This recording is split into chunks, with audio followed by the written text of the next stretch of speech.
Ngelihat tayangan tadi secara nggak langsung kita berarti kembali lagi nih ke masa-masa sebelum ada Islam nih. Ini Masya Allah luar biasa Ustadz Maulana ya. Sudah jadi reporter daripada CNN. Oh itu tadi saya diajar suruh ngomongnya pelan-pelan gitu, jangan buru-buru. Suaranya kayak suara penyiar CNN. Suaranya keren banget ya.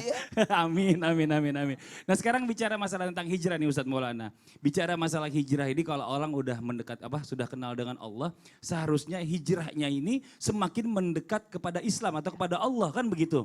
Bukannya hijrahnya ini justru malah meninggalkan Allah dan Rasulullah. Nah sekarang bagaimana nih atau mungkin bisa gak kita coba cari faktor yang bisa menjadikan orang ini hijrah justru keluar dari jalan Allah Ustadz Maulana. Kenapa seperti itu? Mohon izin. Baik, izin. Silakan Ustadz. Wah biar semangat berdiri. Bismillahirrahmanirrahim.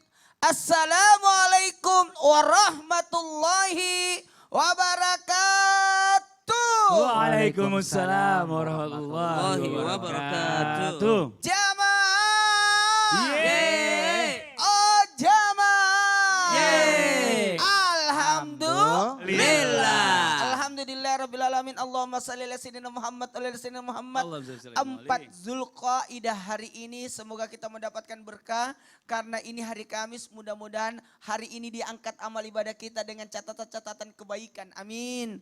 Karena kita mengisinya dengan kebaikan. Menarik sekali karena hari ini kita membahas tentang apa yang akan kita lakukan setelah hijrah.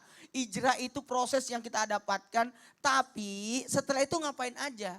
Karena orang-orang yang dalam artian sudah hijrah harus dituntun, dibimbing. Betul kata Mas Fadli tadi, gimana nih kalau sudah hijrah tapi ternyata justru menjauh dari jalannya Allah. Iyyaka na'budu wa iyyaka nasta'in. Hanya engkau yang kami sembah dan engkau yang kami mohon pertolongan. Tapi tidak sampai di situ. Ihdina siratal mustaqim. Tunjukkanlah kami jalan yang lurus. Kalau begitu proses ini gimana nih? Apa faktor yang menyebabkan banyak orang sudah hijrah tapi keluar dari jalurnya? Justru malah dibenci sama keluarganya. Justru malah ibaratnya membuat kepanikan. Sesuatu yang membuat orang, lah kenapa sih? Nah, maaf ya tanpa menggurui hanya mengingatkan. Tidak mengikuti petunjuk syariat. Kalau hijrah itu harusnya cari guru. Cari guru, siapa yang menuntunnya, membimbingnya. Makanya orang yang mu'alaf itu harus ada gurunya. Harus ada gurunya, ada harus yang membimbing. Makanya mereka itu disayang. Disayang. Apalagi ingat, banyak orang yang gagal ketika hijrah. Kenapa? Disebabkan karena mendahulukan kebutuhan daripada kewajiban. Harusnya apa sih kewajiban kita kalau kita sudah hijrah? Oh ini. Nggak usah dipikirkan masalah kebutuhan dulu. Nah, ketika kita memenuhi kewajiban, yakinlah kebutuhan kita akan terpenuhi. Lalu berharap hidayah, tapi tidak memenuhi hidayah itu. Karena betul tadi kata Ustaz Sam, bahwa sebenarnya kita itu harus ada pupuk, harus perawatan dan sebagainya.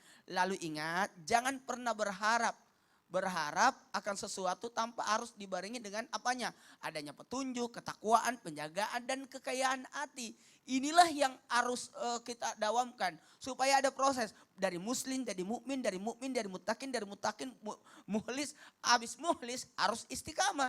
Jadi ada proses-proses. Memang kita tidak bisa langsung berubah secara total, tapi ada step by step, ada bertahap demi tahap. Kemudian jangan lupa ada faktor keluarga. Kenapa orang gagal? Karena keluarga tidak mendukung. Makanya mohon maaf tanpa membahas lebih lanjut karena akan dibahas nanti di segmen-segmen berikutnya. Ya tapi yang jelasnya intinya adalah begini, pada saat orang hijrah ini tadi nggak bisa sendiri. Nggak bisa. Harus mencari guru untuk menuntun dia menjadi yang lebih Kan baik. masih lemah. Betul. Jadi harusnya ditemenin, harusnya dituntun. Makanya mereka itu meskipun kaya tetap orang mualaf itu dapat jatah zakat. Masya Allah. Tapi yang saya terdisenang dari pembicaraan dari Ustadz Maulana ini berarti kalau misalnya orang hijrah itu kalau bisa keluar dari lingkungan yang lama masuk ke lingkungan yang baru. Iya. Supaya lebih merasakan gitu Iya, ya. Terus juga merasakan. merasa sekaligus belajar sambil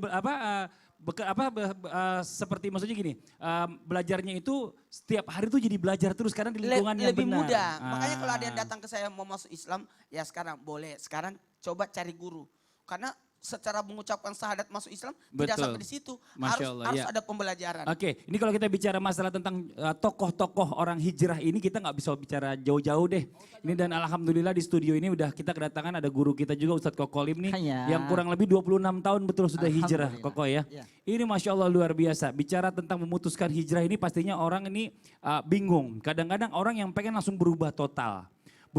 Tapi malah jadi akhirnya salah pengertian gitu loh. Nah lebih baik ini bagaimana nih, apakah berubah total atau mungkin ya tahap demi tahap Kokoh, ini supaya penjelasannya biar lebih paham juga buat yang lain.